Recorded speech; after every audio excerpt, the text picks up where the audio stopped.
The Oregon Ducks obliterated Rutgers 56-10. But what does it really mean? We'll try and figure out that and more here on the Ducks Confidential podcast. I am Aaron Fentress of the Oregonian and OregonLive, and he is George Wrighster of the CW and the Unafraid Show. George, what's the haps? How was your weekend, bro? Man, it was great, man. It was all sorts of fun. Got a chance to watch a lot of college football. It's always good when the Ducks win. Hey, the Beavers got to win too, baby. Yeah. Beavers. Hey, it does not matter the opponent. A win is a win.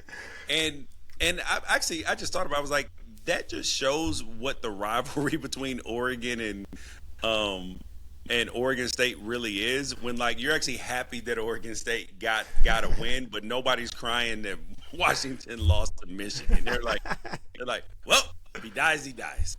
If he dies, he dies. Hilarious. All right, let's get to the read here real quick. Today's episode of the Ducks Confidential podcast is brought to you by Travel Lane County, an organization that promotes travel and tourism in the Eugene, Cascades, and Coast region. Ducks fans can find out more at www.eugenecascadescoast.org. All right, real quick before we get into it, I got some new Wrighster cards in. Remember I had that 2007 tops or whatever it is? Yeah. And then I got in Leaf Rookie and Stars Rookie. Look at Wrighster. Look in action. I think that's my favorite card. That's the best photo of all the cards I've seen of you so far. That's a great picture. And we're going to get to one that I don't think is a good photo. This is a good one too. This is your upper deck. Yep. Rookie still in the Ducks uni. Look at you. Look like you looking for a backer to run over or something. He's just about to take it on. Now this one, and this is a shame because this is the Bowman Chrome rookie. Chrome, we all know in the card world, Chrome is one of the kings of the card world. And here's your rookie card. And I don't know. I hate that one. Like, is this a PA? Are you wing on PAT? Like, yes, what's going on here? Are you in number 48? And 48. And so you might wonder why I'm in 48. Because at that point in time in 2003, you could not wear single digit numbers, and tight ends had to either wear 40 numbers or 80 numbers. All the 80 numbers were taken at the time because we hadn't made cuts and all of that. So, and you couldn't wear single digits, teens, none of it. So, and wide receivers couldn't wear it either. They didn't change that rule till a couple years later. And so I was in 48 for a minute, and there's only one card that I have that's worse than that. But I do on my so I have a jersey, my rookie jersey, game-worn jerseys hanging on my wall here. And it has all of my cards, all of my rookie cards surrounding it. Oh, cool. And I even have one with Justin Peele up there. Nice. See, so I have saved in my eBay. I have this version in the refractor. Yeah. The red refractor, and I think there's a black refractor, and there's an X-fractor. Ooh. And I was gonna get the whole, like, try and get the rainbow, but I can't get past the photo. Like, I want to go back and find the photo editor and be like, come on, y'all was just lazy that day. There's no way he didn't do anything else that day that you couldn't got a good photo. Yep. Anyway, all right. Well, I'm up. I'm up. So before we get started, Aaron. Yeah. There have been a lot of people, Ducks fans, hitting me up. Uh-huh. They got questions. About what? They got questions about the Miami Hurricanes. What about them? What do you mean, what about them? They just lost to Louisville. Okay, we were going to get to the Round the Nation later, and I figured you'd bring up Miami. No. Let's not start with Miami. So this is up front. You are a Miami fan. And just like we, like you check on me, George, you're all right after the Indiana game? Are you okay, Aaron Fentress, after your Miami Hurricanes, who you all of a sudden were like, yeah, their playoff window is open. How are you feeling about them now? Okay, wait. So, early in the season, we talked about this, and I said, even as a Miami fan, I'm not going to sit here and say that their national title window is open. I do think that they're a playoff caliber team, but I in no way thought they were going to go 12-0. I had a bad feeling about that game because Louisville's not a bad football team at all. They're unranked, but they were 4-1. And I just watched Carson Beck throw 4 interceptions. And So Braun wins big games. Yeah, Jeff yeah. Braun, Louisville's coach, and this was a Mario Cristobal special. He'll give you one game a year versus an unranked team, and you're like, what? But that was a good unranked team, though. Yes. They're ranked, They're top 30. They're at least top 30. Did they move up? Are they ranked now? They're 19th now, I think. They're 19th now? Yeah, so they lost to the number 19 team, so take that. Anyway, so, no, I was not happy, obviously, because, you know, I want to see them go undefeated. But I told you I didn't think they would. Just like you said about Oregon, you didn't think they'd go undefeated, and they lost to Indiana.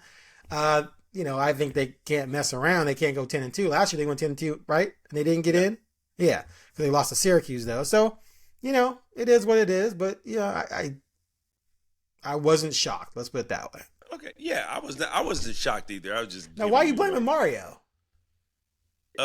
Because it happens every year. It's not. Okay, well, it's going to happen every year unless you go undefeated. That's what happens to everybody. No. Had he lost to Notre Dame, that wouldn't be a thing. Oh, okay. But it's just the fact that it just the optics are. I think Mario's a good coach. So like, let's not get that twisted. But he will give you a weird loss every single year where you're just like, that was weird. Like Arizona State 2019, like that. Like Stanford 2021. Exactly. Right. Exactly. Where you're just scratching your head. You're like, how did that happen? Now, you know what I mean? So yeah, it's that was the thing that made the James Franklin loss to UCLA so bad, is that he didn't lose them games. He only lost to teams with single digits in front of him. Right. All right, fair. All right, well, I'm glad you got that in. All right, these 3 words. I'll start. What a joke. So I'm going to dive into this real quick. I'm going to dive, not Oregon. Okay. I'm not, listen, I have nothing, there's zero negative to say about Oregon, but there's plenty to say about Rutgers, which to me dilutes the entire situation with Oregon winning the way they did. So you know damn well, there's a huge difference between the winning team being really, really good and the losing team just being horrible. Rutgers was awful. Their defense was worse than I thought it was going to be. The pass defense, there was no pressure at all. Dante, that double reverse flea flicker they ran, like no one got remote penetration on that. They could have done a quadruple reverse before Dante threw the ball. The running lanes, I mean, there were times when the backs got the ball, and you when you're running back, you develop timing for hitting the hole and what you expect to see up front. Where they got to the line of scrimmage, and the line of scrimmage had moved 3 or 4 yards downfield, and they almost kind of like pitter-pattered, like, wait, what's happening? Because it wasn't normal football. And then they found a big, giant hole and just ran through it like Davison did a couple times. So my point here is that I don't believe that this game told us anything new about Oregon at all. Like, did they fix and get better from Indiana? I don't know, because they did this stuff to bad teams already in the first part of the season, and Rutgers offered zero in the way of actual competition. So, your turn. Okay. Now, I 100% understand how that could be your perspective. My 3 words were, I'm glad. Wait, it's not a word, but go ahead. Well, it's close enough. And the reason why is because last week I said that I felt like you would know exactly who this team is, or know things about this team based upon the first half of this game. Yep. Not the final score, but the first half of the game. And it was because I believed that Rutgers' defense, particularly their pass defense, was not good. However, though, they have had some success. They were up 13-10 on Washington at halftime the week before, and they should have been up bigger. Minnesota was 31-28. Iowa was 38-28. Like, they had been putting up resistance on offense. Now, on defense, they had been putting it like there's clear problems in the pass defense, but they have been able to score on people. So you couldn't just ignore.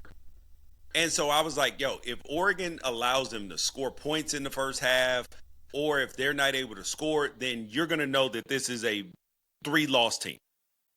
A 3-loss team. Right. Now I feel solidified that this is not a 3-loss team, that this is a, at worst, 10-2. I still believe 11-1. So that was my thinking around the game. It was the defense that I was impressed with, because they took Rutgers, whose quarterback was throwing for over 300 yards a game, and just put him in an absolute headlock. He was 8 for 25. I mean, we're talking Oregon State might have had more success throwing the football. 8 for 25 for 79 yards. Yeah. I told you that they were going to get multiple interceptions. I told you that. Yep. And they were absolutely dominant in the pass game. Now, I thought that would happen, but then I thought Rutgers would put up a little bit of resistance in the run game, but they literally just got mowed over. I was hoping that we were going to see a scenario where somebody got like 17 carries, but you couldn't even do it. Like, Jordan Davis got 100 yards on three carries. Like, he couldn't even get to the point where, like, we couldn't even get to we averaged 11.5 yards a carry. Ridiculous. Including 2 team sacks. I mean, including 2 team tackles for loss. Like, what are we talking about here? Like, 415 yards rushing at 11 yards a carry. You're averaging over a first down, so you can't even get to. You can't even get a rhythm. Yeah. Yeah, it's just. You can't get a rhythm going. It's like, oh, crap, like, can y'all please stop somebody so we can get a drive going? Yeah, exactly. Like, can we please see a drive? 100%. All right. And I don't. But the thing is, Aaron, I don't even blame that on Rutgers. I blame that on Oregon. Oregon just came in this game and was like, no. If it weren't for 2 turnovers, I'm not even sure if Rutgers even scores. On the first drive, Gary Bryant fumbles, and they don't even get a first down and kick a field goal. And then the next time, DeCorian muffs a punt, and you know the third stringers are in, and they give up a touchdown. I'm not sure if they scored without the touchdowns, Aaron. Quite possibly without not. the turnovers. Without the turnovers, yeah. All right, so let's move on to our grades. I'm A's across the board. I will 100% give you the defense and their performance, because Rutgers had put up some numbers. Their passing game was pretty formidable. 79 yards for a guy who was averaging 297 is insane. Oregon State was averaging 297 and they held them to 68. But I think this was a better overall performance in that area. After the Bryant fumble, they immediately went downfield against Finney, right? Yeah. And he just locked that up. Like, no, not happening here. And 3 plays, 3 passes and field goal. And I was thinking at the time, I'm like, yeah, that wasn't a good look for them, because they didn't gain a single yard after that turnover. So I give you everything. The defense shut them down, period. No doubt about it. Just offensively, you can't do any better than what they did. 750 yards. And 750 yards with you not even trying for the last 20 minutes. You know, like, not trying hard, I should say. Yes. But still, like, the first play of the game, or the first touchdown of the game, Benson goes in motion, corner goes with him, right? So they're in man clearly. There's an edge guy and a backer inside of him. And then you got Sadiq and the fullback Davison, and the tackle pulls. So when Davison, the fullback leading for Whittington, gets out there, there's no one to block. Yeah. Because there weren't enough defenders. So Davison doesn't touch anyone until the safety downfield, and then all Noah had to do is navigate that. So that's just bad defense. Like, that's just, we're not aligned properly. And and then even when they maybe were aligned properly, dudes just got completely bulldozed. It was almost like, Thomas Tyner rushed for like 600 yards in high school one game or something like that. Yeah. If you watch the film, I did hear that.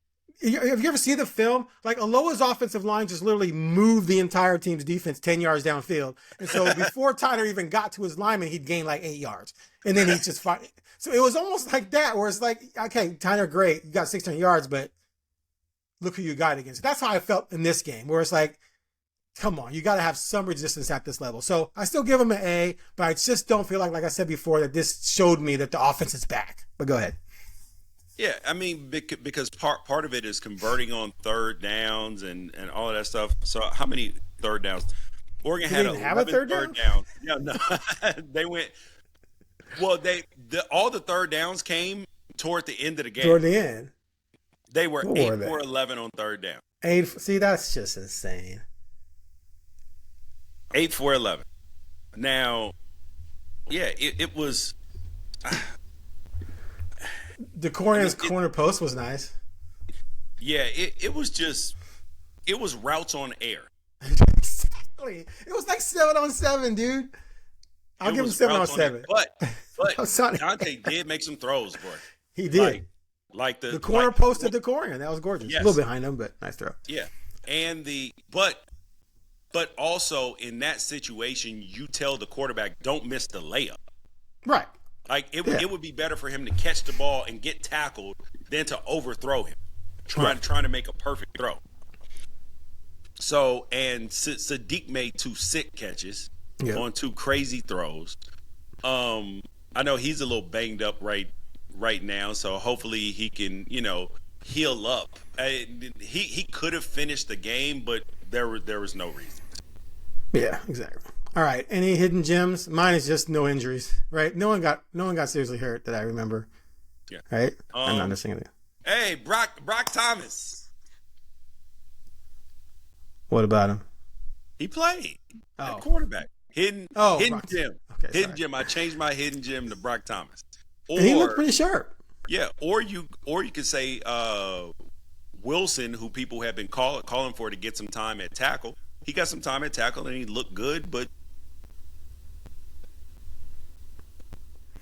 all right. So speaking of Brock, what's going on at backup quarterback? So Novosad is still the backup, but they're not playing him unless they have to. It seems like. Yeah, I mean he hasn't played since the Montana State game. Yeah, since right. The Montana State game. Yep. We've seen Luke Moga and now we've seen Brock Thomas. And he had the back thing, right? Yes. So they may be trying to, I believe, now mind you, a lot of times I come on this program and I say things from a place of information and all of this stuff, and it's not just educated guesses. Right. This, I'm being clear, is an educated guess. So everybody don't go and be like, George said, so I think that this is just what my intuition tells me. Right. Is that from knowing college football, knowing how these things work, is that Austin Novosad is in, like, he's got some sort of injury that requires management. And they believe that they have a good chance to get him a medical red shirt, which would give him an additional year of eligibility. Right. And so regardless of whether that's for the Ducks or whether that's for just him personally, if they can not play him, I believe that that's what's going to happen. Okay. All right. I mean, that makes sense. If you don't have to use him. Yeah, because there's no other reason why he would be traveling and dressing and not playing. Right. But say if they're at Iowa at 17-17 in the third quarter, Dante goes down, Austin's in. I would imagine. Yeah. Okay. All right. That's fair. Now, if they were like the last drive of the game and we were up by 10 points at Iowa, you might see Moga. Right. Okay. Okay, so let's say medical red shirt, so he gets extra year because he and Dante are both redshirt sophomores. Yes. So then he would get that year back, so he'd have an extra year behind Dante. And if Dante were to go pro, that would give Austin 2. But if Dante comes back, that would still give Austin 1 behind after Dante left if he chose to stay. Correct. Okay, we'll see what happens there. All right, moving on. What does all this mean? Now you went to the Miami thing already. Miami tumbled. You see that? They went from 2 to like 9 or something. I try to tell you is if you put a different conference patch logo on them, they only fall 3 spots. And everybody is praising Louisville and how great they are. But Ole Miss fell like 5 spots and they lost to Georgia. No, they fell 3 spots, Aaron. It wasn't 4? They didn't fall 8? Yeah. I guess I should call it. Yeah, they fell from 5 to 8. 4. Oh, I thought they were 4. Okay, my bad.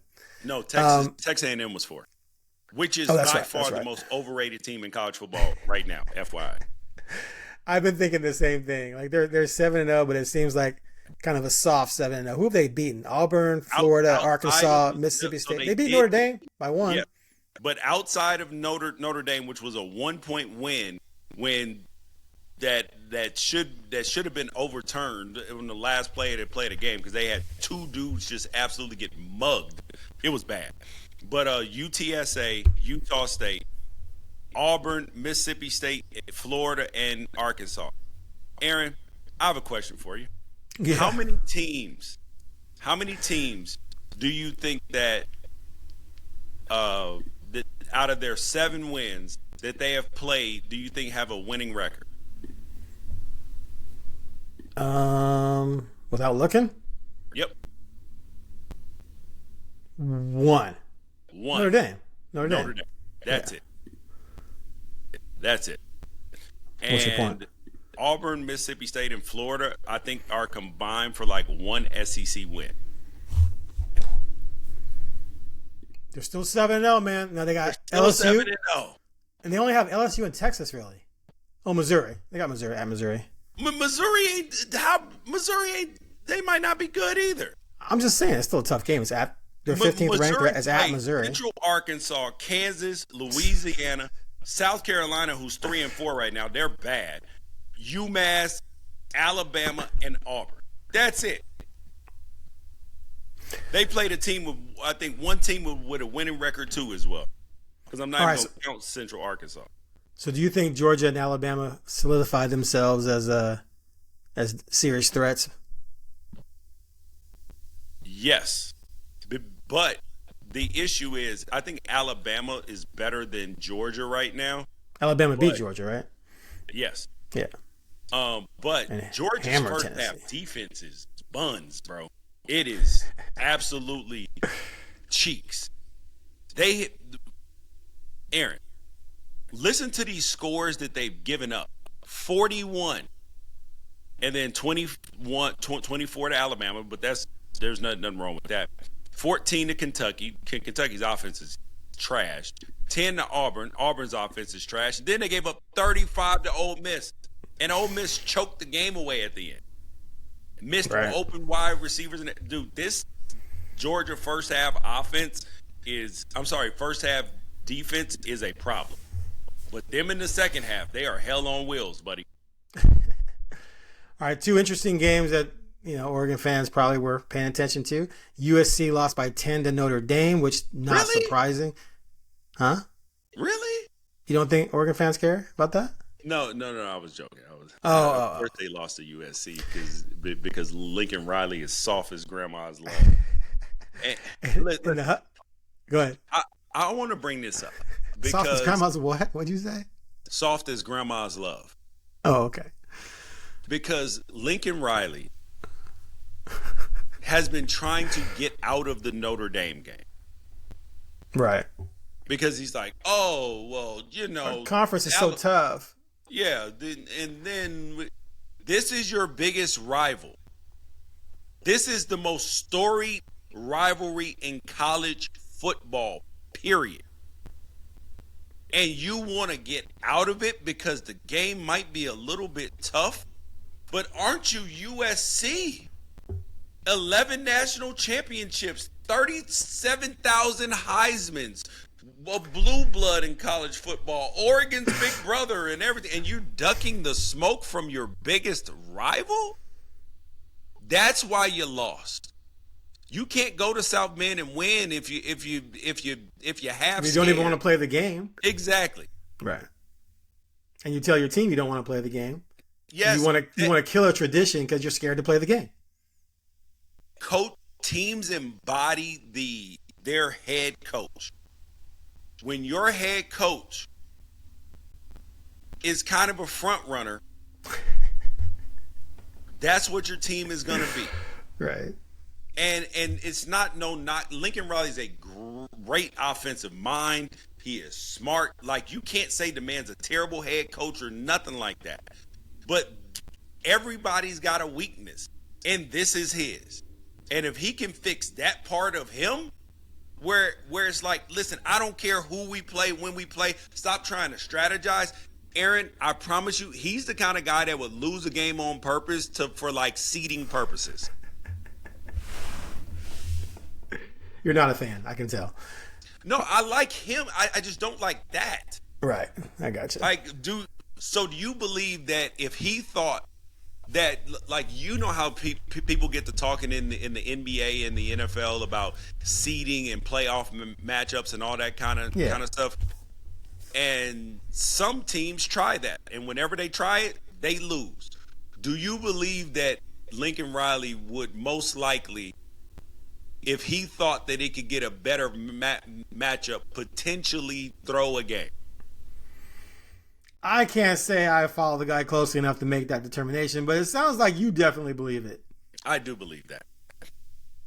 And that's I such like a the way you bad. phrased that. That was real. That was smart. That was You like smart. that? Guy, right? You like that? Look, I think I know everything, but the things I don't know, I'm not going to pretend I know. Anyway, all right, moving on to the Huskies. Woo! All that crying about not being ranked. I told several people, I'm like, y'all need to chill. Don't just keep winning. It doesn't matter if you're ranked right now. Just keep winning. And they go to Michigan and lose 24-7. And guess what? They ain't ranked this week either. Not only that, but their boy, Damon Williams, had 209 yards and 3 picks after lighting up Rutgers for what, 550 total yards or something like that, 4 touchdowns. Like, the best quarterback in the country. Best quarterback in the country. Heisman front runner. Yeah. Just win your games and everything will take care of itself. Yeah, and I trust that the team and the coaches probably didn't freak out like fans were in the media. No. But still, the point is, don't worry about rankings. Yes, and I have Washington 14th in my rankings. You did? 14th. What do you have now? I haven't finished them yet, but in my tentatives, they are number 26. Ooh, dropping them 12 spots. Damn. Dude, they got roughed up. I'm not going to lie. 23 carries for 40 yards. Ouch. Yes, they are having trouble running like everybody is saying Jonah Coleman and Adam Muhammad are bad, and I'm like, they're not bad. They're really good backs. So guess what the problem is? The offensive line. Right. So so Washington lost. They look bad. I do still think that USC is a good football team, by the way, though, a top 25 team. And the fact that they're ranked, they got Michigan ranked over them is crazy to me. They just beat Michigan by 3 scores a week ago. So USC and Washington and at Iowa are the 3 toughest games. None of those teams have really looked impressive. They've had moments, but then again, you got to consider the competition in those moments. Although Iowa hung tough with Indiana, right? Yeah. At this point, do you feel like that's a cruise? Like the Ducks should cruise through those 3, or do you think there's going to be a fourth quarter where they're either down or it's a 1-possession game the other way? I think that there is a world where there's a 1-possession game in the fourth quarter. Probably USC or Washington. You're not buying Iowa at all, are you? Because they can't score. Yeah, I think that Oregon is going to have because Iowa can't throw the football. Right. So Iowa's great at running the football. The issue is they can't really throw the football. So if you can't really throw the football against Oregon, like, yes, the linebackers need to do better at stoning running backs and all of that stuff, but when you can drop a safety down into the box, or you can say, hey, yo, Finney and whoever is on this other side, yon. Dude, in their Penn State game, Gronowski threw for 68 yards. They beat Penn State 25-26. And they brought him in to upgrade the passing game, and it hasn't changed. He has thrown, Aaron, in 7 games, he's thrown for 811 yards. How is that possible? He has 3 games under 100 yards and no 200-yard passing games. He's got 3 touchdowns and 4 interceptions on the season. He has not thrown a touchdown since September 13th against Massachusetts. Massachusetts? Against UMass. I'll just say UMass. So I don't have to say Massachusetts. I've been to Massachusetts. So Aaron, Yeah. I will present to you, since you can always find different things. Do you believe that you can beat the Ducks throwing for under? So if Iowa is used to throwing for about barely over 100 yards a game, how many yards do you think that they're going to throw for against Oregon? I think they're going to have to throw a lot, so I think they clear 150 in that game. Just because they have to throw. Although Rutgers had to throw and Oregon State had to throw. But there's always, I always like to account for that fluke play, right? That quick slant, someone slips and falls and dude runs for 50. You gotta account for those. When has that happened? I don't know. It happens like once every 15 times. No, I'm saying, when has that happened to that Oregon team this year? Well, Montana State had a couple of decent plays in the passing game, didn't they? Yeah, true. Somebody Northwestern had the long run. Yes, they did bust coverage. Northwestern had that long run. In the 79-yarder. Yep, very end of the game. Right here, baby. All right. So I guess yeah. it is a non-zero chance. 1 out of 15 times it could happen. Yeah. Something, Anyway. So, but I get your point. So, yeah, I mean, Oregon's going to clear 30 in that game. Iowa has to throw for 250 to have a chance to compete. They're not going to do it. They're going to try, which means they're going to throw a bunch of picks and give up a bunch of sacks, and it's going to get even uglier. So I'm with you. I'm off that game being even scary at this point. I had that game as being a threat. I think because I wanted it to be, because I just want to see good football. Speaking of bad football, oh my God, we come off Rutgers for this. Wisconsin is a 34-point dog, dude. Iowa shut them out 37-0 2 weeks ago. They just got shut out 34-0 by Oregon State. They lost to Michigan 24-10, lost to Maryland 27-10, lost to Bama, which is fine, 38-14. So, dude, that's 34 points in their last 5 games.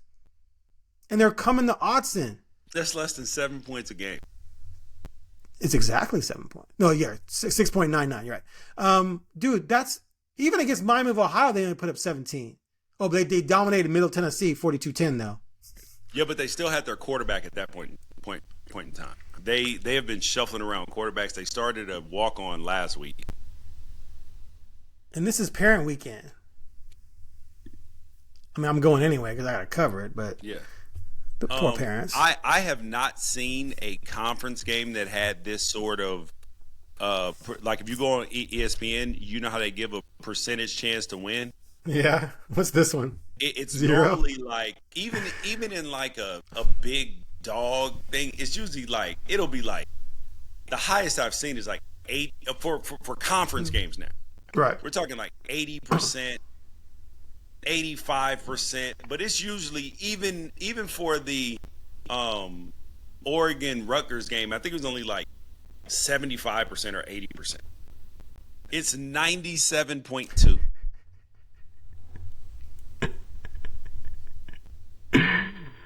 I'm going to use that in my preview later in the week, in my key stat of the game.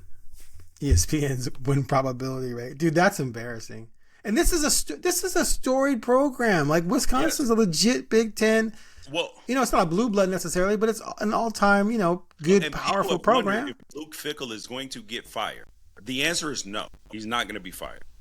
The school just put out a press release and was basically like, he's our guy. We believe in him. We're just going to pour more resources into the program because we feel like he has been at a handicap in terms of roster. Right. Yeah. And I think that's a prudent decision for a lot of these schools because firing a head coach, if you hire a new one, you're just going to end up right back in the same situation if you don't fix the internal problems. Right. Yeah, I mean, I don't think Franklin should have been fired, but Franklin, they had talent, right? Wisconsin, does Wisconsin have guys? They do not have the requisite talent. I mean, to compete at this level. The issue is that they do have talent, but they don't have. They're already at a talent deficit, right, amongst the top teams. But then you add in the fact that they don't have a quarterback, and their quarterbacks keep getting hurt. They're down to playing walk-ons. That makes whatever talent that you do have impossible to work with.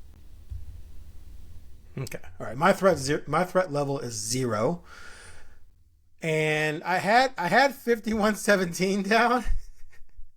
But that was just because if you've noticed in my scores, I tend to add on a little bit for the team getting blown out, just because of that fluke touchdown that can happen here and there. Clearly, there was a fluke touchdown, not a fluke touchdown, but there was a touchdown at the end of the last game, but that only made it 10, right? Yeah, it was a pretty fluke touchdown. Yeah, because you had both of their scores came off turnovers. Yeah, and so that would have been my ugly for the game. Would have been 2 turnovers, and apparently we can't kick field goals again. But that is a positive sign. The fact that we can't kick field goals is a positive sign. Because they're going to go for it. No, that's not why. No? Okay. Every time Oregon has had a legit, like when both times they went to the national championship, we couldn't kick field goals. Like we have been in awful, like Alabama awful level. Don't be dissing Aiden Schneider. Hold on a second. Aiden Schneider was good. Don't be dissing my Grant boy. He was money that year, wasn't he? I'm looking him up. 2014. Aiden Schneider, 11 for 12. In what year? 2014. He was 11 for 12. They only kicked 12 field goals. Exactly, because we didn't trust him. They were he was all 11 for 12. I bet, and with a long of how far? He was a true freshman. Hold on. Let me see. Long of like 38 yards probably. Or 40 or 42 max. They were all chip shots. I can't find the long here. Anyway, he went to Grant, so he's up. Go ahead. Yeah, we have not had a good history of kicking field goals when we've had good football teams. So I'll take it, whatever it is. Okay. So I'm coming down from 17 to, I'm going to say something crazy like 9. Field goal and a touchdown where they're going to go for 2. Not yet. Anyway, I'm at 51-9. Could they get 60? I know they could, but will they even consider trying to do that late? I don't think so, because Wisconsin's defense at least puts up a fight on some level. Ohio State only scored 34. And Ohio State could not run the football on them. Ohio State ran for 98 yards on 28 carries. So they're going to put up a fight on defense. I'm going to give us 45. All right. I don't think we hit 50 in this game. I'm going to come down to 47-9. Okay. You got 45 what? 0. 0? 0. I know. I'm saying that like Wisconsin hasn't just been shut out twice in a row. Yes. Yes. 0? How dare? Oh wait. Yeah. If they score twice, people are gonna be like, "What? What's going on? The sky's falling." You know, I'll be like, the defense is suspect. Yeah. All right. Defense is trash. No. All right. Anything else? I mean, this is the first 4 weeks, at least when they were playing, teams that were going to smoke. At least we were still discovering there was newness, right? You had Dante, and they were new starters, and there was some. But now we've sort of gotten through the weeds and had a couple big games and a big loss, and now you got Rutgers and Wisconsin. It's just like, really 2 50-point blowouts potentially. So we just got to clear this. And then we got an off week, and then things kick into gear, right? We got Iowa, Minnesota, USC, UW. So we're just in a really soft part of the schedule. So it is what it is. You got anything else? Yeah. Nope. I know. Nope, that's it. Yeah, it's what happens when you're really good, right? All right. Today's episode of the Ducks Confidential podcast was brought to you by Travel Lane County, an organization that promotes travel and tourism in the Eugene, Cascades, and Coast region. Ducks fans can find out more at www.eugenecascadescoast.org. All right, we'll catch you later in the week when we preview this game, I guess.